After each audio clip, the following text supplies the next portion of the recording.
খবর শুনছেন বর্তমান সংবাদ চ্যানেল থেকে। আজ জানাবো পশ্চিমবঙ্গ, দেশ এবং বিশ্বের বাছাই করা গুরুত্বপূর্ণ 35টি তাজা সংবাদ। শুরুতেই জানিয়ে দেব সংবাদ শিরোনাম। বিজেপি প্রার্থীর প্রচার চলাকালীন তৃণমূলের সঙ্গে সংঘর্ষ, লাঠি বাস দিয়ে রাস্তায় ফেলে মার, রণক্ষেত্র বাসন্তী। তিনবারের বিধায়ক অভিষেকের হাত ধরে ফিরে এলেন তৃণমূলে, আলিপুরদুয়ারে বদলে যাবে ভোটের অঙ্ক।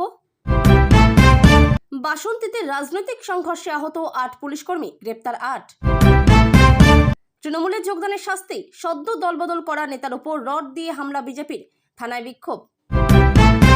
ক্ষমতায় এলেই উত্তরপ্রদেশ স্টাইলে এনকাউন্টার হবে, পুলিশের ভোল বদলাবো, হুঁশিয়ারি দিলীপের। রেকর্ড ভোটে পানিহাটি জিতবো, ভবানীপুরেও আসার কথা বলেছি, আরজিকর নির্যাতিতার মাকে নিয়ে শুভেন্দু। তৃণমূল ছাড়লেন বঙ্গভূষণ কলেন্দ্রনাথ মান্ডি, পুরুলিয়া জেলা পরিষদের সদস্য সাঁওতালি সাহিত্যিক এবার বিজেপিতে। ফের রাজ্যে হচ্ছে লকডাউন, ভোটের আগেই বড় কথা বলে দিলেন মমতা। মুকুল পুত্র শুভ্রাংশুর কাছে হাজির বীজপুরের বিজেপি প্রার্থী, জোর জল্পনা। এক বুথে 340 মুসলিম ভোটারের নাম গায়েব, খোদ বিএলওর নামও বাদ, তুঙ্গে রাজনৈতিক তরজা। বর্তমান নিউজ। বিজেপি জিতলে শুভেন্দু অধিকারী কি বাংলার মুখ্যমন্ত্রী? কি বলছে শুভেন্দুর রাশিফল? আর মাত্র 4-5 মাস মেয়াদ, তারপর উইকেন্ডে বিজেপি সরকারের পতন, বড় দাবি করলেন মমতা। রাজ্যবাসী পাশে থাকবেন, তৃণমূলকে উপড়ে ফেলতে পারবো, প্রথম দিন প্রচারে নেমে বললেন আরজিকরের নির্যাতিতার মা। প্রচার ঘিরে রণক্ষেত্র বাসন্তী, বিজেপি কর্মীদের উপর আক্রমণ, আহত পুলিশ কর্মীরাও, অভিযোগ তৃণমূলের বিরুদ্ধে, আটক 8। ভয়ঙ্কর কাণ্ড কলকাতায়, ভোটের আগে বাঘা যতীনে শুট আউট, মৃত্যু তৃণমূল কর্মীর। আমি একাই 100, পাণ্ডবেশ্বরের সভা থেকে মমতার দাবি, যাদের নাম বাদ পড়ছে তাদের জন্য আইনজীবী দেব আমরা। বেলেঘাটায় বেকায়দায় বিজেপি, প্রার্থীকে বয়কটের পোস্টার, দলীয় কর্মীকে নির্দল করে প্রতিদ্বন্দ্বিতা। তৃণমূল নেতার সঙ্গে ইফতার পার্টিতে 7 বিএসএফ জওয়ান, ছবি প্রকাশ্যে আসতেই পদক্ষেপ, ভিন রাজ্যে বদলি। এসআইআর ইস্যুতে সেলিমের মাস্টার প্ল্যান, 30 থেকে 31 মার্চ রাজ্য জুড়ে বামেদের বিশাল বিক্ষোভ, নাম বাদ যাওয়া ভোটারদের জন্য থাকছে রেড ভলেন্টিয়ার আইনজীবী। কোন রাজ্যে বিনা শর্তে বিজেপি লক্ষ্মীর ভান্ডার দিতে পারবে? তাহলে তৃণমূলের হয়ে ভোটই চাইব না, ধূপগুড়িতে অভিষেক। আমাদের কোনো ওয়াশিং মেশিন নেই, আরাবুল ইস্যুতে নওসাদদের চরম হুঁশিয়ারি সেলিমের, ভাঙছে কি বাম আইএসএফ জোট? এখনো পর্যন্ত নিষ্পত্তি 36 লক্ষ, জানালো কমিশন। বাসন্তীর ঘটনাতেও রিপোর্ট তলব। ভোটার তালিকায় নাম না থাকলে আমায় কাগজ দিন, নিজে ট্রাইব্যুনালে যাব, প্রচারে বেরিয়ে ভরসা দিচ্ছেন তৃণমূল প্রার্থী। ওরা রাষ্ট্রপতি শাসন জারি করলে আমি একাই 100 হয়ে লড়ব, বীরভূমের মাটি থেকে হুঙ্কার মমতার। উন্নয়নের খতিয়ান দিচ্ছিলেন, আমডাঙ্গার বর্তমান বিধায়কের মাইক কেড়ে নিলেন টিএমসি কর্মীদের একাংশ। তোমরা বসে উকুন বাছো, বিজেপিকে তোপ দেগে মমতার হুঙ্কার, যতই করো হামলা, আবার তৃণমূলে জিতবে বাংলা। যুবসাথী যাদের বাকি আছে, কবে পাবেন টাকা? বড় বার্তা দিলেন মমতা বন্দ্যোপাধ্যায়। জ্বালানি সংকটে মুখ্যমন্ত্রীদের সঙ্গে জরুরি বৈঠকের ডাক মোদির, উপস্থিত থাকবেন মমতা। উদয়নের দিনহাটায় তৃণমূল কর্মীকে বন্দুক উঁচিয়ে খুনের হুমকি বিজেপি প্রার্থীর, এলাকায় উত্তেজনা। বউকে সাবধানে রাখুন, দিলীপ ঘোষকে কেন এমন পরামর্শ তৃণমূলের সায়নের? মাসে 3000 টাকা পাবেন মহিলারা, ভোটের আগে শুভেন্দুর বড় ঘোষণা ঘিরে চর্চা তুঙ্গে। আর মাত্র 2 দিন, ভোটের আগে তৃণমূলের বিরুদ্ধে চার্জশিট আনছেন শাহ, সবার বাড়িতে পৌঁছবে নথি। রামনবমীতে বিভিন্ন আঙ্গিকে দেখা গেল কুণাল থেকে মদন, দিলীপ থেকে শুভেন্দুকে। ভবানীপুরের শুভেন্দু ঘনিষ্ঠ রিটার্নিং অফিসার বদলে তোড়জোড়, নবান্নের কাছে প্যানেল চাইল কমিশন। এতক্ষণ শুনছিলেন সংবাদ শিরোনাম, এখন আসছি বিস্তারিত খবরে। বিস্তারিত খবর শোনানোর পূর্বেই আপনাদের কাছে করব একটি ছোট্ট অনুরোধ। বর্তমান সংবাদ চ্যানেলের খবর প্রত্যেক দিন শোনার জন্য চ্যানেলটি এক্ষুনি সাবস্ক্রাইব করে নিন। বাসন্তীতে বিজেপির প্রচার চলাকালীন সংঘর্ষের অভিযোগ, ভাইরাল ভিডিওতে লাঠি বাঁশ দিয়ে রাস্তায় ফেলে মারতে দেখা গিয়েছে। বাসন্তীতে বিজেপির প্রচারে পুলিশি বাধার অভিযোগ, অশান্তি চলছে, তাই প্রচার করা যাবে না, জানিয়েছে পুলিশ। দাবি বাসন্তীর বিজেপি প্রার্থী বিকাশ সর্দারের। বাসন্তীতে বিজেপির প্রচার করার সময় মোবাইলে রেকর্ডিং করার চেষ্টা তৃণমূল কর্মীর, বাধা দিলে তৃণমূল বিজেপির সংঘর্ষ। হামলা পাল্টা হামলার অভিযোগ, রাস্তা আটকে বিক্ষোভ তৃণমূলের বিরুদ্ধে পুলিশের ওপর হামলার অভিযোগ, 7 থেকে 8 জন পুলিশ কর্মীকে মারধরের অভিযোগ, আটক বেশ কয়েকজন। কেন কেন্দ্রীয় বাহিনীকে ব্যবহার করা হলো না? ফের প্রশ্নে পুলিশের ভূমিকা। রণক্ষেত্র বাসন্তী, ঘড়ির কাঁটায় বেলা 1টা। বিজেপি প্রার্থী দলীয় কর্মীদের নিয়ে বাসন্তী এলাকার বাজারে প্রচার করছিল। সেই সময় তৃণমূল কংগ্রেসের একজন কপি সেগুলি ক্যামেরা বন্দি করতে চায়। তখন বিজেপির তরফ থেকে তা বাধা দেওয়া হয় এবং এই বাধা দেওয়ার পরে রীতিমতো রণক্ষেত্রের চেহারা নেয় গোটা এলাকা। কেন্দ্রীয় বাহিনীর জওয়ান সঞ্জীব গোলদার বলেন, দেখলাম বাইক ভাঙচুর করছে, ঠেকাতে গেলাম, হঠাৎ দেখি পিছন দিক থেকে বাঁশের বাড়ি মাথায় পড়ে গেলাম, উঠতে পারিনি। ইট দিয়ে ছুঁড়ে মারলো, তারপর লোহা মতো কিছু একটা মনে হলো, কি দিয়ে মারলো বুঝতে পারলাম না। বাসন্তী থানার পুলিশ কর্মী অমিত বিশ্বাস বলেন, উল্টে পিছন দিক থেকে আমাদের বাস দিয়ে বাড়ি মারলো।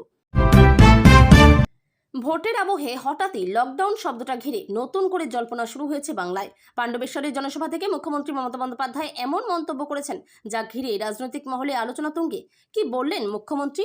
পশ্চিমবঙ্গের পাণ্ডবেশ্বরের লাউদোহা ফুটবল ময়দানে জনসভা করতে গিয়ে মুখ্যমন্ত্রী মমতা বন্দ্যোপাধ্যায় লকডাউন প্রসঙ্গ তুলে মন্তব্য করেন, লকডাউন করবে কিনা ভাবছে, জানি না, করলে করবে।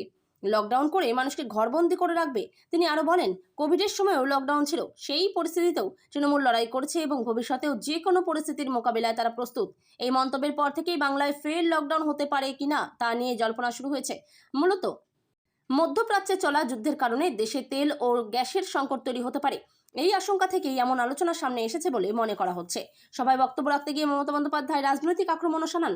তিনি বলেন, লড়াইটা কৌরবদের সঙ্গে পাণ্ডবদের। পাশাপাশি পাণ্ডবেশ্বরে তৃণমূল সরকারের উন্নয়নমূলক কাজের কথাও তুলে ধরেন।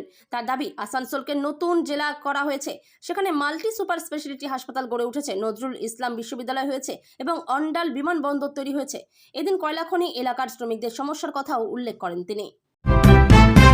প্রচারে বেরিয়ে আচমকাই প্রাক্তন তৃণমূল বিধায়ক শুভ্রাংশু রায়ের বাড়িতে হাজির হলেন বিজেপি প্রার্থী সুদীপ্ত দাস।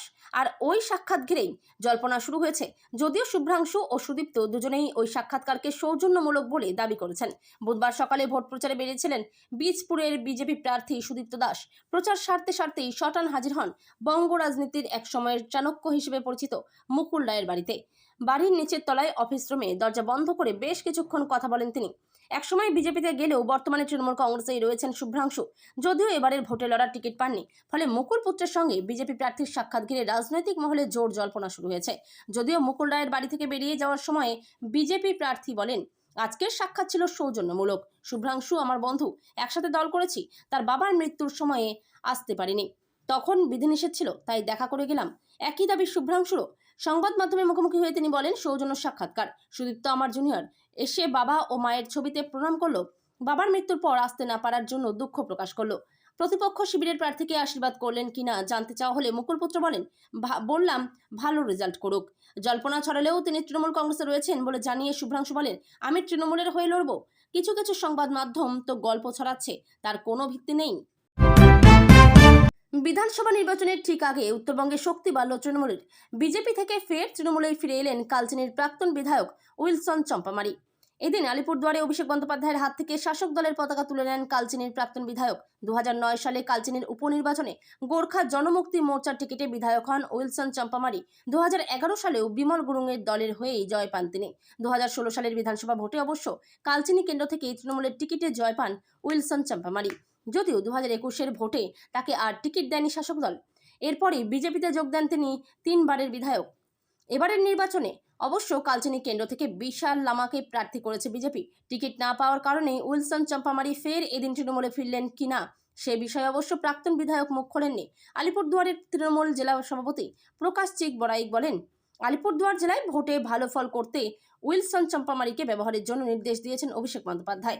সেই মতোই অভিজ্ঞ এই নেতাকে কাজে লাগানো হবে। বসিরহাট 2 ব্লকের বিবিপুর বেগমপুর গ্রাম পঞ্চায়েতের বড় গোবরা এলাকায় ভোটার তালিকা নিয়ে চরম চাঞ্চল্য ছড়িয়েছে। সোমবার প্রকাশিত প্রথম দফা সাপ্লিমেন্টারি লিস্টে দেখা গেছে ওই বুথের 340 জন মুসলিম ভোটারের নাম বাদ পড়েছে।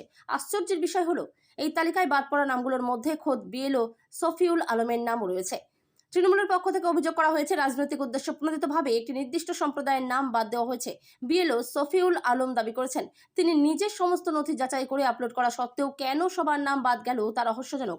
তার অভিযোগ, বিষয়টি ঊর্ধ্বতন কর্তৃপক্ষকে জানানো হলেও কোনো সদর্থক পদক্ষেপ নেওয়া হয়নি, বরং আবেদনকারীদের ট্রাইব্যুনালে যাওয়ার পরামর্শ দেওয়া হচ্ছে। গত 28 ফেব্রুয়ারি প্রকাশিত চূড়ান্ত ভোটার তালিকায় রাজ্যের প্রায় 60 লক্ষ নাম বিচারাধীন হিসেবে রাখা হয়েছিল, যার মধ্যে এই 340 জন ভোটারও ছিলেন।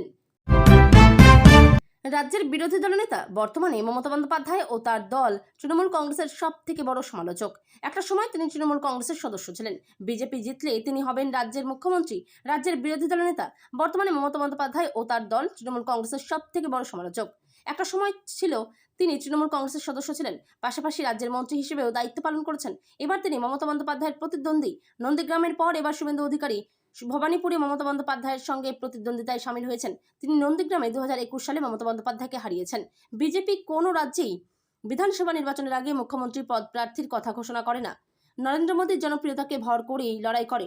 এই রাজ্যের ক্ষেত্রেও তার অন্যথা হয়নি, কারণ বিজেপি এখনো পর্যন্ত মুখ্যমন্ত্রী হিসেবে কাউকে প্রজেক্ট করেনি। সাঁওতালি সাহিত্যের পরিচিত নাম কলেন্ডো।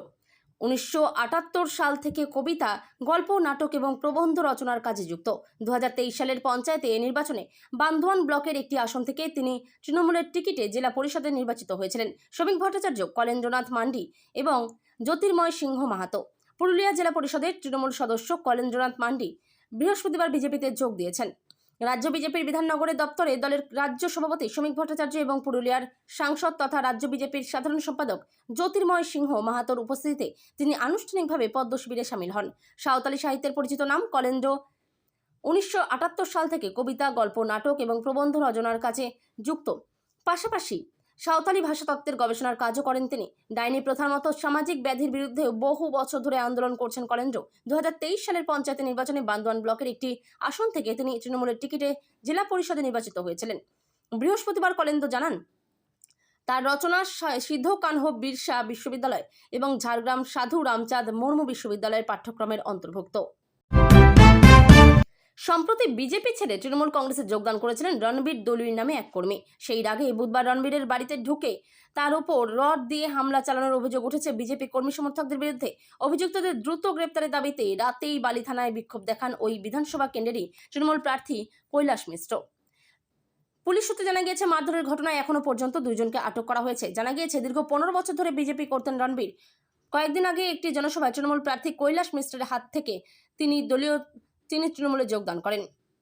এরপর থেকে সোশ্যাল মিডিয়ায় তার বিরুদ্ধে একাধিক বিতর্কিত মন্তব্য করা হয়েছে বলে অভিযোগ। বুধবার বালিতে বিজেপি প্রার্থী সঞ্জয় সিংয়ের নেতৃত্বে একটি প্রচার মিছিলের আয়োজন করা হয়। তার সঙ্গে ছিলেন পদ্ম শিবিরের এক ঝাঁক নেতাকর্মী। অভিযোগ, নবীন সংঘ মাঠের কাছে রণবীর দলুইয়ের বাড়ির সামনে দিয়ে মিছিলটি যাওয়ার সময় রণবীরের মায়ের উদ্দেশ্যে গালিগালাজ করতে থাকেন বিজেপি কর্মীরা। এর প্রতিবাদ করেন রণবীর। এরপরই বাড়িতে ঢুকে তার উপর রড দিয়ে হামলা চালান অভিযুক্তরা। মারধরের জেরে হাতে গুরুতর চোট পান ওই তৃণমূল কর্মী। মমতা বন্দ্যোপাধ্যায়, তার দাবি, চলতি বছরই কেন্দ্রের বিজেপি সরকারের পতন ঘটবে। বৃহস্পতিবার পাণ্ডবেশ্বরের সভা থেকে এমন দাবি করলেন মমতা। তাকে বলতে শোনা যায়, গায়ের জোর দেখাচ্ছে বিজেপি, কোনো আইন মানছে না।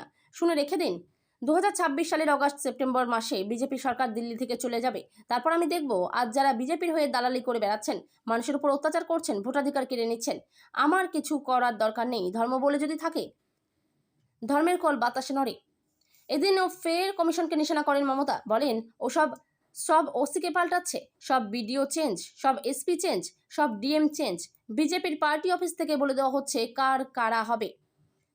আমার কোনো আপত্তি নেই, আপনারা ভালো থাকুন যারা হয়েছেন, কিন্তু তারা মনে রাখবেন, রাজ্যটা পশ্চিমবঙ্গ, এটা কিন্তু আপনাদেরও রাজ্য। ভোটটা মানুষ দেবে। আপনারা যদি হুজ্জতি করেন, আমি মা বোনের দায়িত্ব নিয়ে দিয়ে গেলাম, যে রাধে সে চুলো বাঁধে। ভোট গ্রহণ এবং গণনার দিন কেউ যদি বল প্রয়োগ করে আপনারা জোট বাঁধবেন, রুখে দাঁড়াবেন। যার যা বাড়িতে আছে নিয়ে বেরোবেন। আমরা চাই শান্তিতে সবকিছু হোক, কিন্তু ওয়ান পার্টি চলবে না। বিজেপির কথায় সব ঠিক করবেন ভ্যানিশ ওয়াশিং মেশিন, এটা চলতে পারে না। এসআইআর নিয়ে কমিশনকে আক্রমণ করে মমতা বলেন, প্রথম দফায় 58 লক্ষ নাম বাদ, লজিক্যাল ডিসক্রিপেন্সির নামে বিজেপির নাম ঢুকিয়েছেন। বিধাননগরে বিজেপির রাজ্য দপ্তরে বৃহস্পতিবার সকালে যান নির্যাতিতার মা। সঙ্গে ছিলেন বিজেপির উত্তর শহরতলির জেলা সভাপতি চণ্ডীচরণ রায়। সেখানে তিনি রাজ্যের তৃণমূল সরকারকে কটাক্ষ করেন। প্রচারে তার নিশানা হবে তৃণমূল। রাজ্য থেকে তৃণমূল সরকারকে উৎখাত করাই তার উদ্দেশ্য। বিজেপি তাকে পানিহাটির প্রার্থী করার পরে বৃহস্পতিবার প্রথম দিন রাজ্য থেকে তৃণমূল সরকারকে উৎখাত করাই তার উদ্দেশ্য। বিজেপি তাকে পানিহাটির প্রার্থী করার পরে বৃহস্পতিবার প্রথম দিন প্রচারে নেমে এমনটাই জানিয়ে দিলেন আরজি করের নির্যাতিতার মা। রাজ্যে মহিলাদের সুরক্ষা নেই বলে অভিযোগ করেছেন তিনি। প্রচার আনুষ্ঠানিকভাবে শুরু করার আগে স্থানীয় মন্দিরে যান নির্যাতিতার মা।